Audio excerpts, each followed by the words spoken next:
On that note, we back with another video. Still the producer, Teddy White 45, Dope Boy Bush. What's good with my guys, man? Yes, man, sir. Conan on this Friday. We back. Hey, Conan on this Friday, while, man. We've been fighting these schedules, trying to get us all on one accord. You know what I'm saying? It's been kind of rough, but we back, man. Game 4 has just been completed. It's in the bag. And we are tied 2-2 in the NBA Finals. The last two games we had, game 3 and game 4. Pacers won game 3. OKC win games 4. So this looks like it might go 7. I don't know, unless somebody tear off just 2 in a row and then go 6. But we're gonna see. But if this is your first time to the channel, please hit that sub button, like, comment, subscribe. Let us know what you think about this NBA Finals, and we're gonna get straight to it, man. So tonight's final was 111-104. OKC came back. I don't want to say Indiana was in control of the game, but they had to lead for a little bit. It was kind of back and forth here and there, like throughout the game. But it looked like Indiana was gonna kind of get the momentum and take this game. They were hitting their shots. OKC wasn't getting stops. They were missing shots, but towards the end, OKC pulls it out. We're just gonna get straight to the analytics and the talk, man. Teddy White 5, man. What do you think about this? What do you think about this last game, game 4? And we'll get to what you think is gonna happen in the rest of the series. But tonight's game, what do you think about what happened tonight?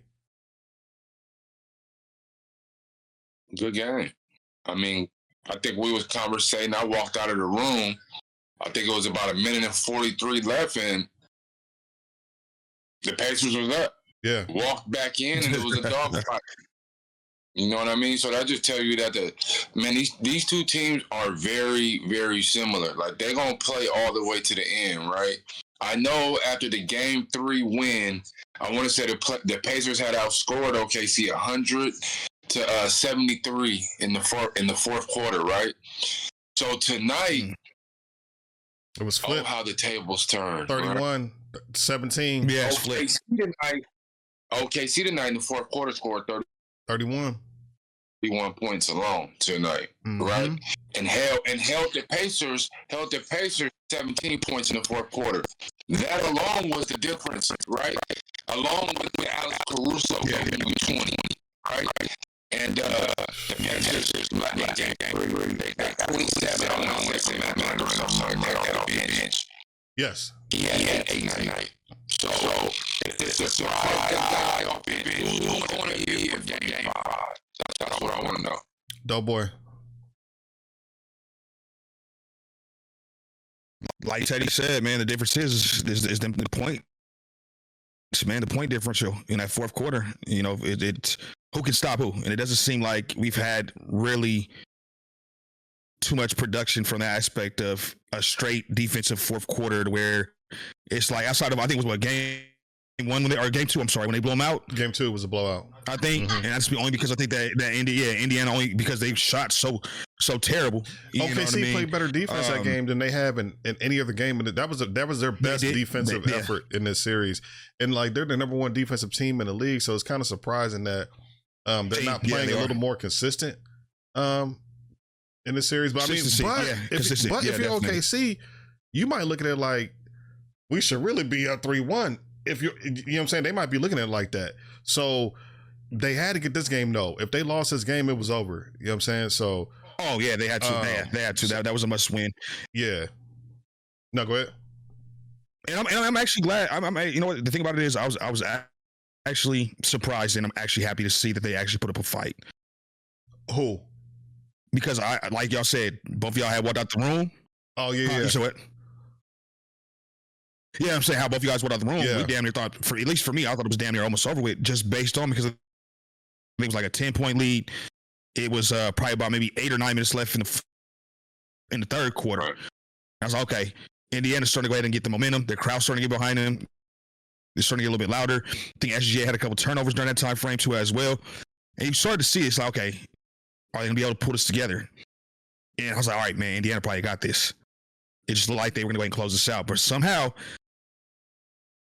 some way, they fought back. And I know Indiana had a long stretch, man, to where they didn't hit a couple different shots too as well, and some open ones they should have had. Yeah, and I'm looking right here. So for each quarter, the Pacers won the scoring battle for each quarter, and except the fourth, and that was the biggest discrepancy, 31-17. But if you look, even though the Pacers won the scoring, even though the Pacers won the scoring battle in those first three quarters, the OKC was right there, 34-35 in the first, 23-25 in the second, 23-27. You know, they have 4 more points, but yeah, and then OKC just kind of just turned it up in the fourth quarter. Man, so if we're talking, okay, so with this game and going to game 3, which the Pacers won, we can kind of look at that game as well. So talk about game 3. What did you guys see in game 3 that you felt might have been a little different from tonight's game? Doughboy, we'll start with you. Man, McCollum, I think it was. Or Mathurin? Is that Benedict Mathurin? What's his name? Or McCollum? Mathurin. Yeah, Mathurin. McConnell. Well, McConnell had 10 points in game 3. Well, you know what it was? It was his defense that actually helped them out. Him getting a couple steals, him getting a couple assists. So it's basically he had the energy going for them. For him, he kind of set that up when he came to the game. Something they were lacking, and he brought that to him. So I like the way he actually played. I like the way that Miles Turner? He actually played a really, really good fourth quarter too as well in that game to actually help him out too. So yeah, in game 3, okay. yeah, definitely he helped him out. In that, so we always talk about which players are going to step up, which players is going to go ahead and be. I talked about Obi Toppin. Obi Toppin had a good game 3, which they ended up closing out to go ahead and win that. I ain't gonna lie, game 4 too as well. But they didn't. Toppin's having a good series. Yeah. He is. Toppin's looking like that pick that the Knicks thought he was gonna be when they drafted him. Like he's looking like that. Right. And it's also crazy, man. Another stat that I think that ESPN brought up the day before yesterday about Halliburton. Whenever he goes 20-10, they're 33-4. Mm-hmm. Today he didn't have that, and we seen they end up losing. So could this be a possibility that this played a factor into it too as well because of something like that? He's normally that guy that goes and gets you the double. I think when he's able to find his guys and get them easy baskets, that's the Pacers. That's when the Pacers are at their best. When he's getting high assists, and he's playmaking. Yes. So if you can kind of contain that, that was a great. Yeah, if you can kind of contain that, if you're OKC a little bit, you're going to give yourself a chance to win. And again, like even that game wasn't too crazy. I mean, the Pacers had a big second quarter, and a big fourth quarter that game. So yeah, OKC won the first quarter with the scoring. Pacers have 40-28 second quarter, 29-20. OKC got that third quarter, and then it's kind of funny because the score almost looks the same from the fourth quarter as it did tonight, but in reverse. The Pacers had 32. Tonight it did, last game. OKC had 18 in the fourth. So it looks like it's a battle of the fourth quarters. So whoever can play a full 48 minutes down the stretch, get stops, I feel like that's who's going to win game 5. 4-5. Who's going to win game 5? It's crazy. It's crazy that you say that. I was going to say. Who's going to win game 5 and why? Something else that we didn't bring up. Go ahead. What'd you say? I said who's going to win game 5 and why? I'm gonna go Pacers. I'm gonna go Pacers because one thing the Pacers have been consistent with is they haven't been down at one point of this postseason. I believe in the series. I'm gonna lean on the Pacers. They show that they can win on the road in tough environments. It's going to come down, like you said, it's going to come down. One of the things that stuck out to me also was the free throws. I believe OKC shot 34 free throws, or made 34 free throws. I did not see the stat on the Pacers. I know it had to be a 10, at least a 10-point differential in there, right? So that's going to be crucial. Right. Throws, man. And who's going to step up on the bench for the Pacers? You know what I noticed today too, and I feel like this is what won OKC the game versus those other games. I feel like they lost. the rebounding. They won the rebounding battle today. And they limited their turnovers. They 13 and 15. OKC Pacers respectively. There was a lot of turnovers in game four. when you're able to protect the ball and you're able to rebound, you're going to give yourself a chance to win the game. 12 offensive rebounds to the Pacers 7. I feel like the Pacers been getting crazy offensive rebounds the last few games too. But you know what that could have been? Starting Hartenstein. You know what I mean? Because they did go to that Case and Wallace starting lineup. OKC did, and I'm not sure why. Like you've had the same starting five the whole season. And you switch it up when you get to the finals. You can't be scared. Like, and I feel like Indiana kind of like smelled blood in the water when they saw that, and like, oh, okay, like we got y'all worried a little bit. But I think they did that because of the switching, because Indiana likes to switch on those bigs, get Tyrese Halliburton 1-on-1 with those centers, and then he's able, to play make.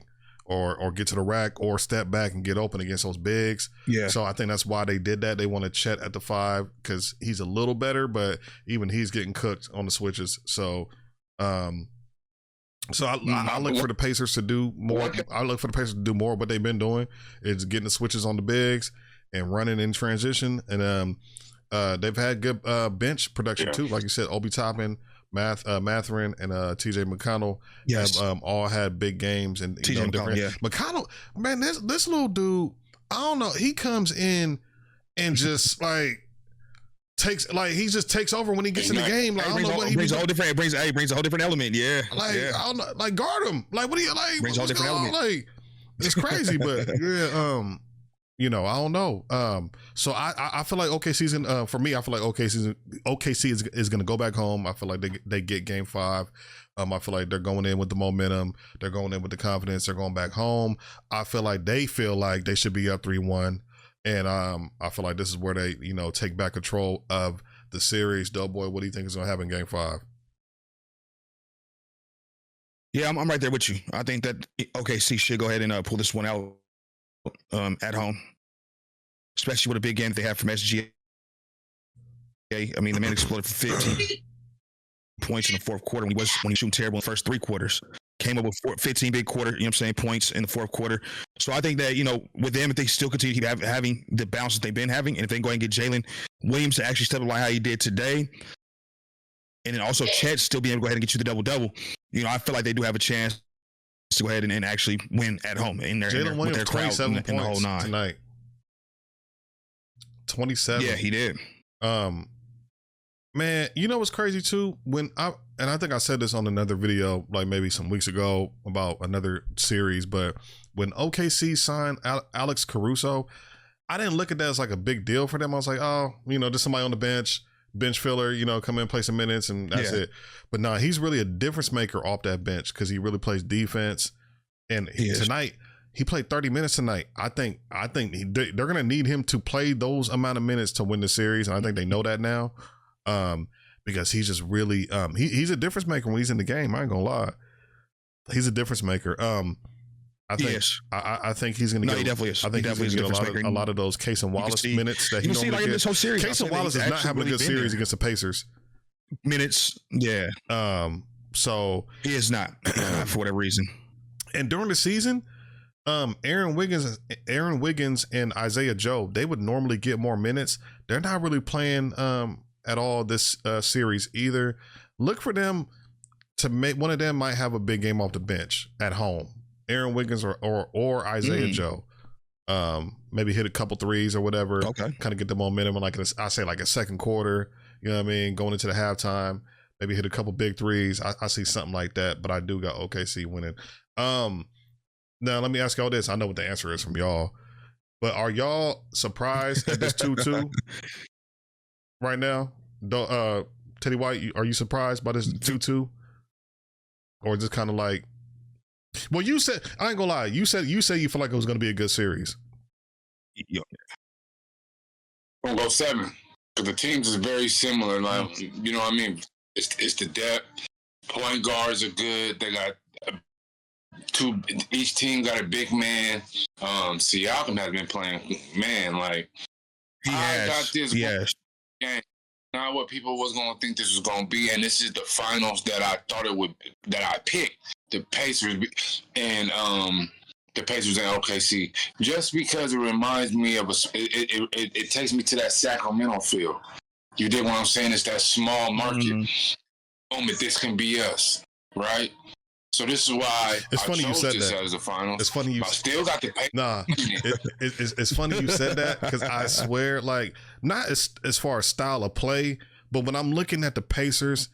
And then I think about the Sacramento Kings, especially this last year's roster. I'm like, why the Kings can't do that? Why can't they do what OKC did? Why can't they do what the Pacers are doing right now? Why can't? Because when you look at the personnel, it's like you got players that can. You know what I'm saying? What really hurt them was if they had a point guard. Now let's kind of talk about that because you know what I'm saying. We can split this video up in a couple topics. Let's talk about there's talk of Trae Young possibly being traded to the Kings. We've been hearing Drew Holiday. I just saw like Marcus Smart like today, maybe yesterday. I saw something like that, which I do feel like he would help. Maybe not be a starter, but off the bench, maybe that Caruso type guy for us. You know what I mean? Next season. But Darius Garland. Out of those guys. Doughboy, who would you feel like is the best fit as far as a point guard for the Sacramento Kings next season that could help them win and get over that 40-ish win hump? Right. Man, in all honesty, I would like the Trae Young situation, but the man don't play defense. And he's a defensive liability. And we've said this about the Kings for the last 2 or 3 years, man. You know, they don't have a defensive identity. So you have to figure out, will he buy in and will he play defense? I like the possibility of him coming, but it's like when you think about what's going back out, though, if you have to go ahead and give up a Keon Ellis who plays defense. Talking about the package I saw was DeRozan, Keon Ellis, and Valanciunas. That was a package I saw, and like a pick or something, like a second round pick or something like that. Valanciunas and a couple picks, and Keon Ellis. I don't want to give up Keon Ellis. It's like I feel like you're giving up. You're giving up too much. I mean, you're giving up a person who plays defense in Keon Ellis. Mm-hmm. Valanciunas also plays defense from a backup center standpoint. He can't fill into the 5 if he needs to actually start. I would probably like to go ahead and see more of probably Garland, maybe, to see how he might be able to go ahead and fit in. Do you? But here's my thing with that. I feel like he has. Here's my thing with that, y'all. Do y'all think Cleveland is coming off of him though? Like, and why would they? Like, they were just a number 1 team in the East. He was just hurt. There's been talks about it. Maybe that's because of that reason right there. I wonder why, because he's probably been hurt. Teddy White, what you think about that? So out of those point guards, or do you feel, man, you know, I want Melo, but I ain't really heard his name like in the last few weeks being like on the trade block. I would love to get Melo Ball, man. But what are your thoughts on? I've heard it only one time. I've only heard one. Yeah, two as well. Teddy White, what's your thoughts on this point guard situation with the Kings, and who do you think is a better fit? Drew Holiday, Garland, Smart, Trae Young. What you think? Honest opinion, none of them jump off the screen to me. Like, I would love like a Drew Holiday, Marcus Smart at some point, but I feel like we're past that already, right? I don't want to give up too much, and I don't want to invest too much into a Drew. Or you see how much he's getting paid next year? Just because of where you see right you now. See his contract? Right. Drew Holiday, he getting like 30 million. His contract is crazy. Yeah. So are you gonna pay 30 million for somebody? Right. Holiday's got to be what, at least in his mid-30s? He's like 34-ish. Yeah, I want to say about 35, but I don't. But for me, for a 35-year-old point guard who's gonna come in and give me 10 and whatever. Like, I'm not willing to. So okay, so like that. But we do need somebody with that mentality and that. Yeah, no, for sure. But again, I don't think Cleveland will be asking that much for. I don't feel like Cleveland will be asking that much though. Y'all feel like for him? I don't think. But who would they want though? Who would Cleveland want? I'm assuming DeRozan would be in that trade. Because I mean, you really don't. Well, DeRozan's going to be in trade for sure. Does he fit in Cleveland? Who's a small forward? I said the only thing I see. Who was a small forward? I mean, yeah, maybe they could use him. Good question. Maybe they could use him. But the thing about it is that when you look at these trade packages, it's going to be somebody that you guys don't want to go ahead and be. I know. It's going to be maybe a Monk. It's going to be. I ain't gonna lie, Ellis or something like man. That. Something that you guys that you don't want. 4-5. I told Doughboy, I'm like, man. I think y'all saw it in the thread. I'm like, bro, I almost rather give a Monk than Keon Ellis, and I hate to say that because I like Monk a lot. Yeah, you did say that. But I don't know. What's your thoughts when I say that? Do you understand why I'm saying that? I try to process what you're saying first because my reaction is probably going to be an emotional reaction because what Monk stands for is in the Sacramento area, right? Yeah. So as I process that, really after the season that we just had, Monk fits better, and I think he feels he fits better coming off the bench. And I could be wrong. He may feel like he's a starter, but I feel like the energy that he brings, he suits us best coming off of the bench. No, after the season we had anybody. It's yard sale. It's yard sale. I feel like, but see, when you say after the season, man, that's so crazy when you say that because I know it was a disappointing season, but when you look at the totality of what happened, losing your starting point guard and then really essentially not having a point guard for the last 2 months of the season, and you still get 40 wins. You know what I mean? So what if you had that point guard, you might have got 46 wins or maybe 47-ish. You know what I'm saying? So it's like, that's why I keep saying it's not that broken. The only thing I don't like is DeRozan here because I feel like he slows the offense down. I would like to get up and down the court how the Pacers are. When I watch them play, I'm like, man, that could be the Kings. You know what I'm saying? Like play like that. Because when they do play like that, pace, we've seen the results when we had De'Aaron Fox pushing and Monk pushing. You know what I mean? And then DeRozan comes last year and everything just got stagnant. You know what I mean? Everything got slow. Everything was half court. You know what I mean? High posts. Right. And it was just like, you know what I'm saying? So I don't know. Well, I'm with Teddy on this one. When you look at this team, you look at this roster, and then now that you have a new GM coming in, they're going to want new blood in here. So at this point, like I said, it's a fire sale. You know, we'll listen to calls on players that we normally probably wouldn't want to go ahead and talk about trading, like Sabonis. I've heard his name being in there a couple different times, through these articles and things of that nature.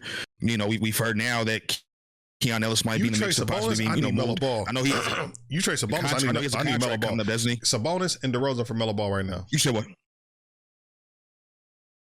As you know what? I'm gonna be honest with you. That's gonna set them back, man. How? No, that's something. Y'all want to rebuild around Melo. You know what I'm saying? So, well, you want to rebuild. The only thing is that. So you're giving up Sabonis, DeRozan. Just go young. Go young. You want go young. Go young with Melo. Start with Melo, Keegan. You still got Monk. Still got Keon Ellis, and just go young. You know what I'm saying? And just get in that draft. Still no defense. Still no defense. You got Keegan and Keon Ellis. You got defense. You got two guys that play defense. That's what I'm saying. See, what is it? Do you want to start over? Do you want to start over? Do you want to retool? What do you want to do with this team? You know what I'm saying? That's what you got to really ask. If you're Scott Perry, you got to ask yourself. If you're Scott Perry, you know what I'm saying? You got to ask yourself, which direction do you want to go? Yeah, no, of course. For me, like I said, looking at it and looking at these different articles and looking at, certain videos that may pop up about, people potentially putting certain players into these trade packages and things of that nature. I would say retool, but I just know it's just not going to happen, just based on because of what they're trying to go ahead and achieve and what they're trying to go ahead and look for. See, nobody really knows what Scott Perry's. I don't know. Nobody knows what Scott Perry's thinking right now. Right. You know what I'm saying? Right. Exactly. You don't know. That's what I'm saying. I think we're going to see in the next couple weeks after the finals. I think we're going to see. Oh yeah. Of course. After the finals, stuff like that. My thing is that it's like this: are you going defensive minded? For the team going forward, you should, because you've seen the years that Sacramento has been playing, and they play good ball, but they just don't play good defense. What's that? Yeah, he. Go ahead, Teddy. What's that, 4-5? Hey, y'all hit it right on the freaking note. This shit is not algebra. Mm-mm. We can't do anything. We can't bring anybody in until we figure out what the identity gonna be. Yeah. Well, too many times we start player in here and start to figure out an identity.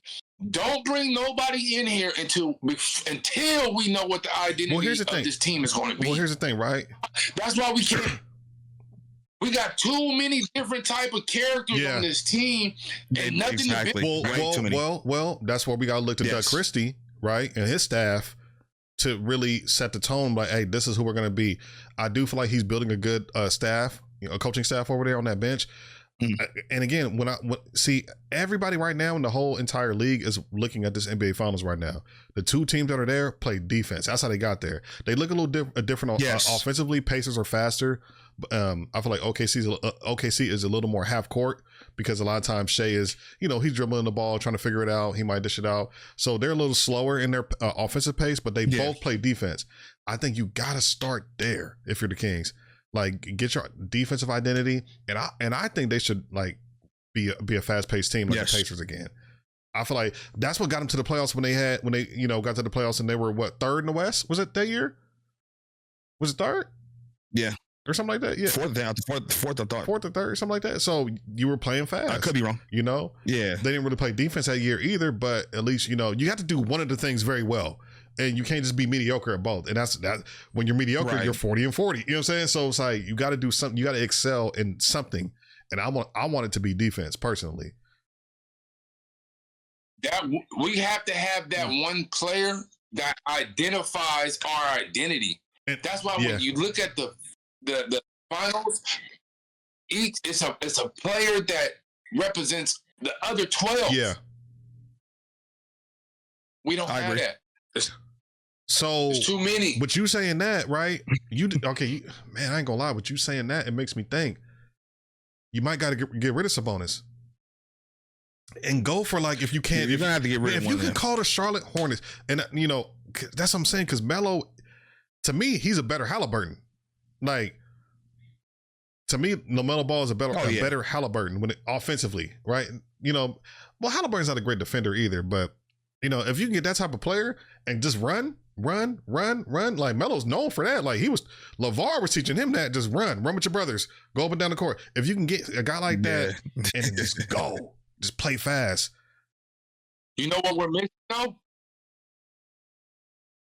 What's that? Halliburton separates him from Melo. Maybe from what we see. Okay, of course the teams. It's the teams and the coaching too, though. Let's not act like that's not a big factor. That's a huge factor. But injuries too. Melo's always hurt too. I feel like Melo is more Trae Young. I feel like Melo is more Trae Young than Halliburton. And when I say that, no. You know why I say no? Makes everyone. No, Melo makes people better. That's his thing. That I'm telling you. He does. Melo does make people better. He does. I said the reasons. Okay. Maybe Melo does make everybody. He's just out there rotting in Charlotte. Better, but my thing is, Halliburton. I don't feel like every night he's going to sacrifice something. Are you willing to sacrifice these things to get to the win? I think so. Halliburton wanted to score 38 every night. They wouldn't be here. No, I think so. No, Melo's a he's a playmaker. He's a playmaker and a shooter. He is. He's if you watch him, he's more of a check him out next season. I know he's in Charlotte. We don't see him too much. Start looking for the Hornets games. I'm telling you, they're very similar, but he's better offensively than Halliburton. They're very similar. He's on a shitty team though. He is. He's on a bad team. And if you get him with a better coach and a better setting, I feel like that's when you're really gonna see I feel like he could be superstar type. But when you in Charlotte, he got to get out of there. Even if it's not the Kings, he got to get out of there. He's too good. He's too good to be I agree. in Charlotte. I agree, 110%. Trae Young, back to the Trae Young. They're not doing nothing out there in Charlotte to go ahead and help them get better. But the Trae Young thing, he's Atlanta's little. the same thing. Atlanta's the same way. Hey, Trey's the same way. Trey's the same way. You know what I'm saying? He's Trey's little. He's out there don't play defense, but he is a playmaker. He's He's a overrated shooter. He's not that good of a shooter. If you look at his 3-point stats, they're not that good. No, he's not. He's not. He takes a lot of them, but he's not really shooting that three at a high clip. I don't know, man. I don't know if I want Trey, man, but I think you need a splash if you're the Kings, and you need a point guard. So I feel like they might pull a trigger on something like that. But if you do get a Trae Young, you need the rest of the guys got to be a play defense, man. Get a whole bunch of defensive guys around him. Just bring in somebody who makes sense. Bring in somebody that makes sense. Hey. I'm tired of going for the splash. We did the splash with DeRozan. We did the splash with Levine. We did the splash. I don't want to be splashy no more. Okay, but you don't want Drew Holiday, right? So you said no to Drew, right? So it's either I just think he costs too much. I don't want to, bro, for the age and that price for Drew Holiday. That's I'm like, yeah, it's too much. It's too much. So Garland. If you go get Garland, you have to understand, you have to realize he's going to be the point guard of this franchise for the next 5 years. Yeah. 3 minimum. No, we need more than 3. We need more than 3. And, I mean, and at that point, you got to live with that. You have to live with it at that point. Yeah. You know, because the thing about it is that you haven't really made any big free agent splashes outside of, or not even free agents, but the trades. Well, free agent DeRozan, getting him to sign a trade deal over here or whatever. You traded for Levine midseason. You traded for Sabonis midseason.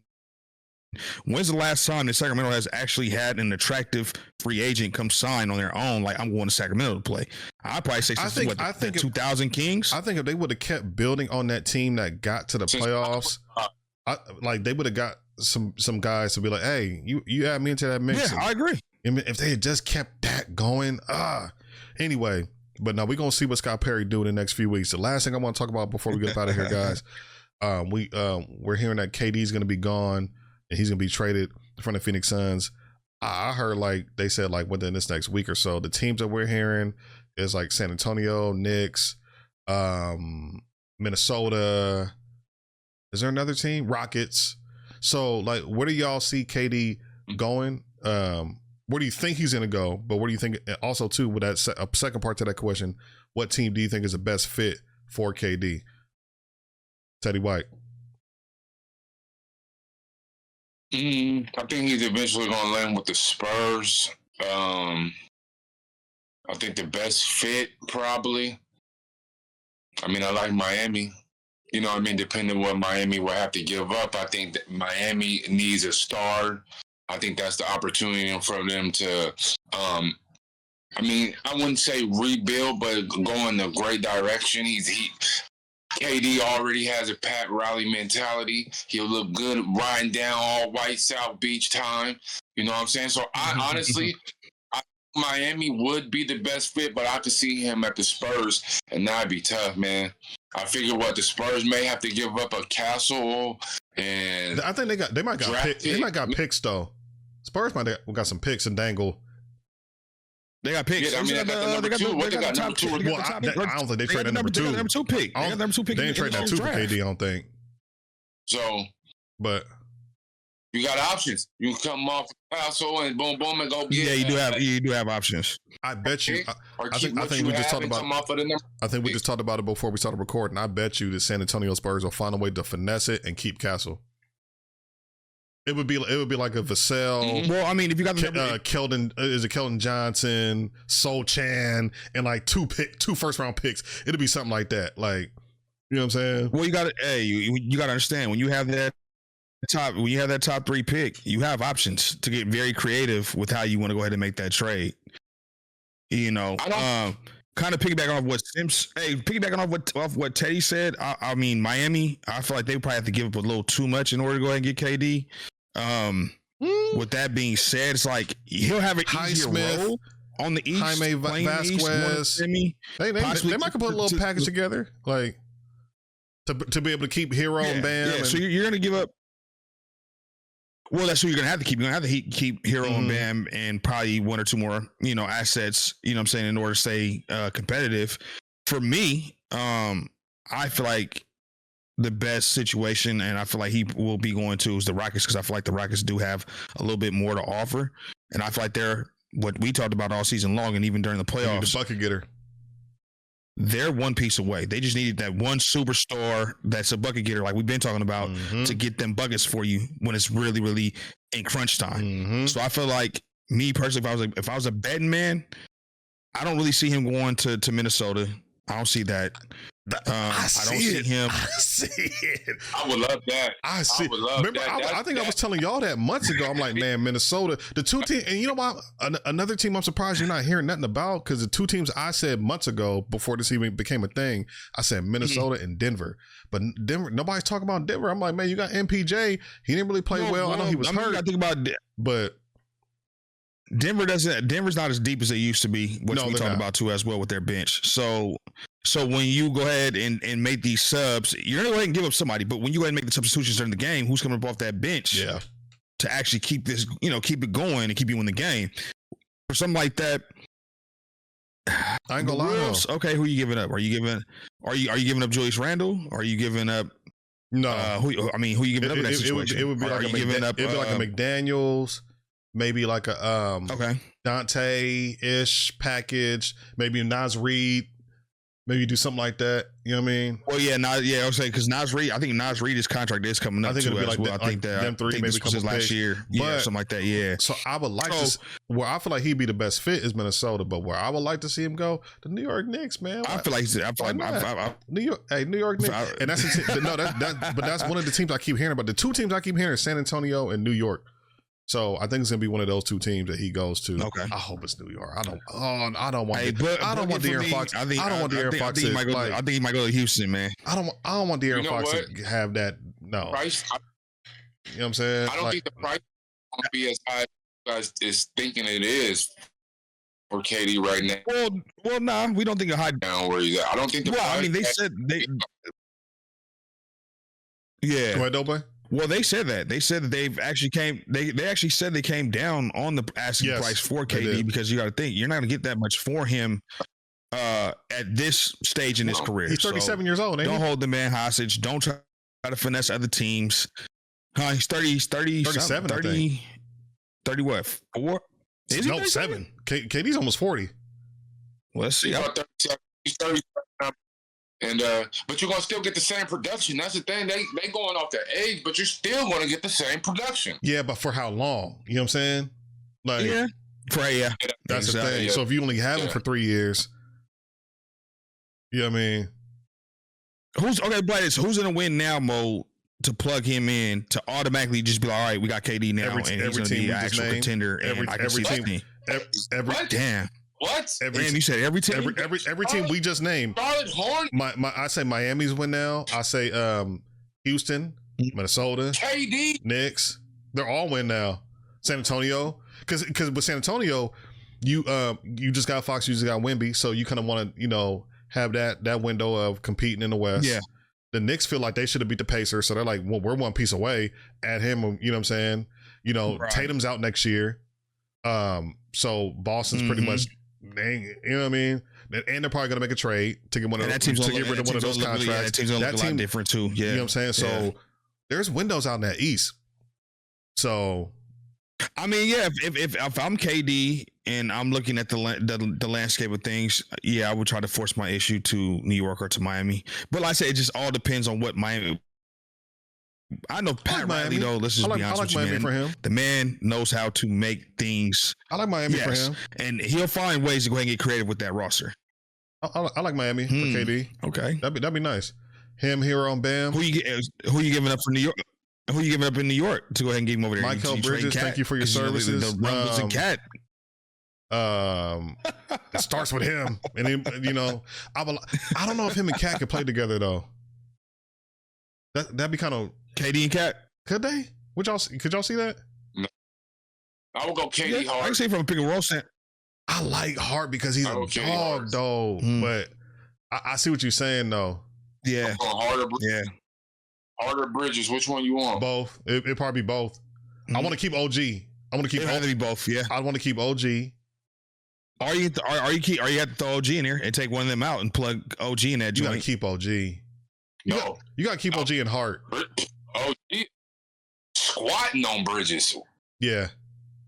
Like I don't feel like Bridges guy that, especially where I feel like they might have to go get somebody in that spot. I'm telling, that's just my thought.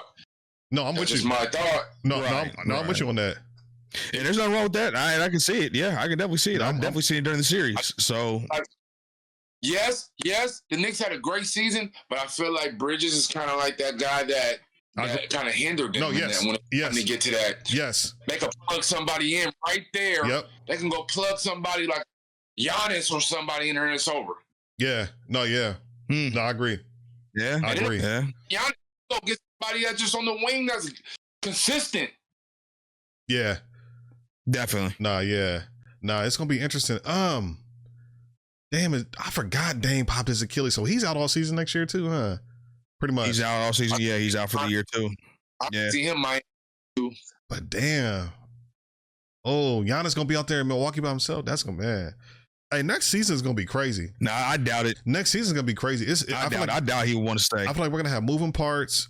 I feel like teams that were hurt this year are gonna be healthy again. Embiid, Maxey, you know what I'm saying? That might get Paul George going if he has those two guys in front of him. PG, yeah. We have Paul George as your third option. You know what I'm saying? Luka, he's getting in shape. You feel me? Don't let the Lakers get a center. Yes. You know, so San Antonio's looking to make moves. Hey, I ain't gonna lie. I'm more excited for next season than I am this NBA Finals right now. I ain't gonna lie, because I feel like it's gonna be like, it's gonna get shook up a little bit again. Well, because you got so many moving pieces that's gonna go ahead and happen during the offseason just because of the rumblings and things that we've been hearing. So definitely, I agree with you on that one. On that no rim, man, we want to get in here real quick and talk about these NBA Finals, plus a couple other things going on in the NBA. So we're gonna be back, man. We'll come back after Game 5. We'll talk about that game.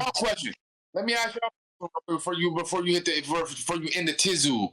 Who y'all want to see Beasley go one-on-one? Who would y'all want to see? You say it again? Go against? Who y'all want to see? He said, who do you want to see with Beasley go 1v1? Who would y'all like to see? It got to be somebody who's still. It got to be somebody who's still in shape. Okay. Is there a retired player that you would like to see Beasley? Somebody that's like, I know you called out Melo. Nah, he'd beat Melo. Melo chilling. He'll beat Melo? I think right now, yeah. I don't think Melo's hooping like that. I don't know. You ain't seen him workout videos with him and his son? That's a good question. Who? I don't know. I gotta think about that one. I don't know.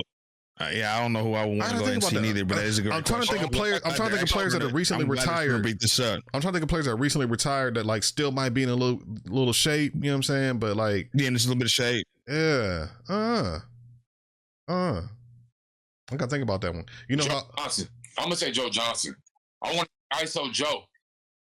That'd be a good one. That'd be a decent one. Is Joe still in shape? I've seen the last time we saw him, he was Joe Johnson being out there, throwing that name out there. The last time we saw him, he was Joe Johnson. He was in shape. But nah. I don't mind seeing that. Lance. I feel like Lance Stevenson was. I feel like Lance was too small for him. I think. Yeah, I don't want to see McCants. Too small and not strong enough. He wasn't strong enough neither. You said you don't want to see McCants? Yeah. I don't want to see McCants. Nah. Nobody want to see bum ass McCants play. No, he's way too little. No. Hey, okay, real quick. All right, real quick, y'all. Real quick. I'm not putting no respect on that man's name as far as that hoop. Hey, real quick before we get out of here. So I know we were talking about this. I know we were talking about point guards for the Kings, right? 2 players. Yeah. Russell Westbrook, Chris Paul. Would you take either one of them for like a year or two if you're the Kings as a bridge point guard? Definitely. Who would you take? Who would y'all take? Because I see that you what you were segueing into, because I did see, I'm pretty sure you guys got the alerts too as well. Russell ended up opting out of his deal. Yes. With the Nuggets to become unrestricted free agent. Probably won't cost too much. I'm gonna be honest with you. If I had my choice out of the two, I'm probably gonna go ahead and go CP3. Me too. Because he's more of a leader and he's still productive at his age that he's at right now, you know. And I think that he can go ahead and help you with that bridge. A little more controlled, point guard coming in and actually giving it. You know what I'm saying? Yes, I agree. Yeah, I would go CP3. What's still his Nuggets? I can't have Westbrook and Monk on the same team or on the floor. Oh, hey, could you imagine the plus? Hey, could you imagine the plus minus with them two on the court? Oh, nah. Not at all. Not at all. No parts of that. Bro, that's funny. Boy, when you that stat line at the end of the night. Nah, that's hilarious, bro. Yeah, and necessarily, I'd rather have a veteran point guard, bring him in, and then we can probably get some younger veteran, some type on the wing. Like we don't have to go all in on the guy point guard. We just need somebody that's gonna come in here that can play 4 quarters and let Monk come in and do his thing when it's time. No, I agree. And I feel like CP's not really tripping on. Oh, no. I don't want Evan Carter. I don't want Chris Carter. I don't want Coach Carter. I don't want none of that. I'm just saying, bro. I can't do it. I feel like a lot of people dance over that, or glance over that pick, that Devin Carter pick. I think people were like, "Oh, give him a shot." He came in hurt, but no. We'll see, man. I've been on. You know what? No. I've been on real pause, but nah. I'm be real with y'all. I'm gonna be fair. Let's give him a full year, healthy. Let's see what he can do this year. Yep. Nah, man. Package him up. Package him up. Package him up. Wrap him up with a good little bow. Get him up out of here, man. And it's kind of harder for Devin because he's coming into a franchise where the last 3 guards that we drafted have been Fox, Halliburton, and Davion, right? So some people saying get Davion back. I've been seeing that. I don't know if y'all been seeing that. Some people have been saying get Davion back if you're the Kings. Is he unrestricted free agent? I believe is he restricted? I believe he is a free agent. I could be wrong. Maybe restricted. Hey, Kings, you know. Do you want him as your starting point guard? I ain't gonna lie. Right now, not as starting. I ain't gonna lie to y'all. If we're just having like a bridge, we're not trying to have like a superstar or like that. I would do it because what pieces? Because he plays defense. He's smart. That's all that matters. He plays defense. He's smart. He can play fast. His 3 ball's getting better. Play defense. Yes, he does. He don't jump off the page when you see his name, but like on the court, I feel like he can help. No, he doesn't move the needle. Yeah, you know, but I see why you asked that question. Definitely doesn't move the needle. Yeah, but nah, we're gonna see, man. It's gonna be an exciting few weeks. NBA draft is coming up in like 2 weeks too, y'all. So, I know the Kings aren't really gonna be too active in that, but you know, it's gonna be some things moving and shaking around during that time. Kings don't even have a pick, so. Yeah, I think they have a 2nd round pick or maybe a couple, but yeah, man, we're gonna get back at y'all after Game 5. We're gonna come back, talk about that game, and then whatever else is going on at that time. And yeah, man, like, comment, subscribe, all that no rim. We out of here, man. Peace.